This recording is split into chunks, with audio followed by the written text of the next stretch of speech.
कौन है? अरे वो आपकी पति का एक्सीडेंट हो गया था, ट्रक के नीचे आके पापा कर गया है उनका। अरे तो गेट खोलने की क्या जरूरत है, नीचे से ही सरका दो। चल चल चल चल जल्दी से चल।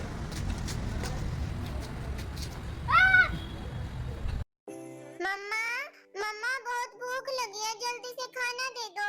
अनाया, बाहर से खेल के आए हो ना, पता है हाथों में कितने वायरस हैं। पहले हैंड वॉश करके आओ, फिर खाना खाना। ओके मम्मा। हो गई मेरे हाथ साफ।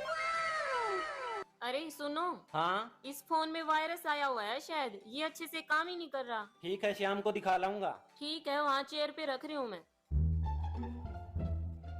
अरे मम्मी के फोन में वायरस आ गया, चलो अभी साफ करके लाती हूँ मैं।